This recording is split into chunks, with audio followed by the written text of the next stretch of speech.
it's very predictable. I think Elon Musk what he has done is a great service to this country. The average American makes 66 grand a year. I don't know what the average North Carolinian makes where you live. 66 grand a year is not a lot. Those people pay a lot in taxes. Same with the people in Ohio and the same with people all around the country. Yeah.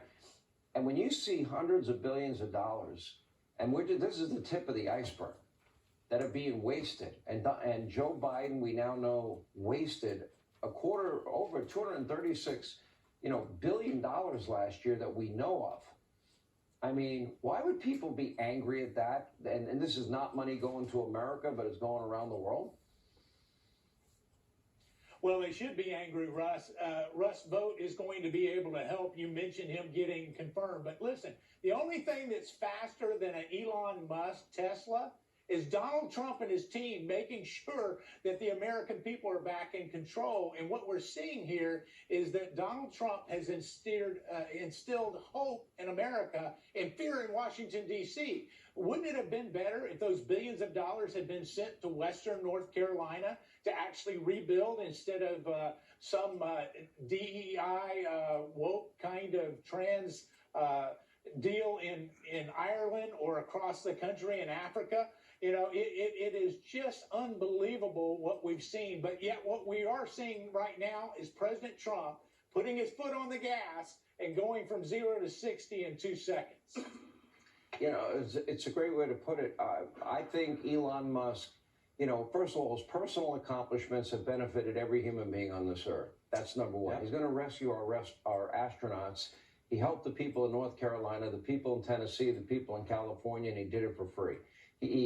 And this is the thanks that this guy gets for transforming American communications, American automobiles, American space travel, and now he's trying to transform American government so we save taxpayers' money and we can live within our means. Right. And this is how he gets treated, Jim.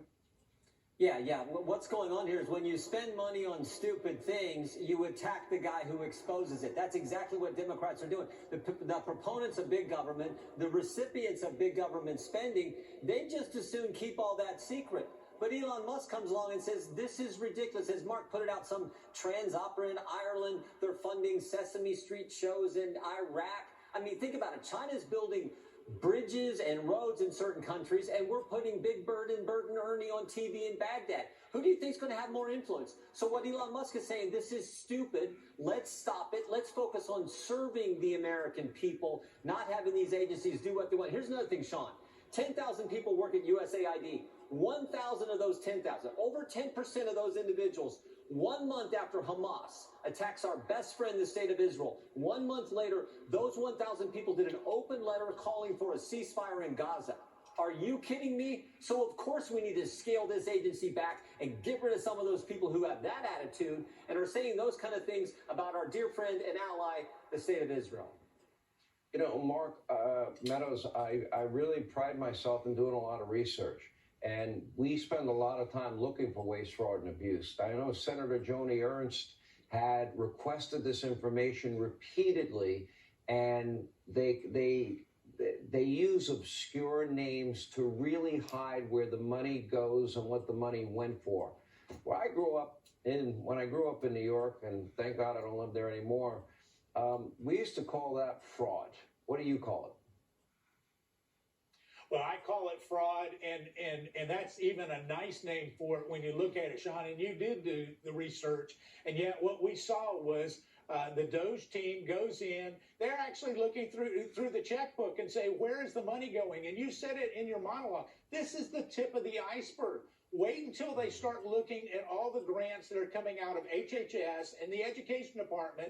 I mean, it will blow the American people's minds. And why are we getting the big pushback from Chuck Schumer and Elizabeth Warren? They're afraid that the American people will finally start to see behind the curtain. And we can thank Donald Trump for that, because no one else would have had the courage to make sure that that happened. And thank Elon Musk for actually staying the course. And when everybody is out to basically demonize him, know that indeed it's an attack on the American people and an attack on this president. Jim Jordan, if they want want to die, Democrats on this hill, and that is, all this, the billions and tens of billions and hundreds of billions of dollars in money going to other countries for their woke agenda, and they think that's going to be helpful politically. If they want to die on the hill of sanctuary cities and states and defend the terrorists, the murderers, rapists, cartels, and gangs, I'm perfectly fine with their stupidity. How about you?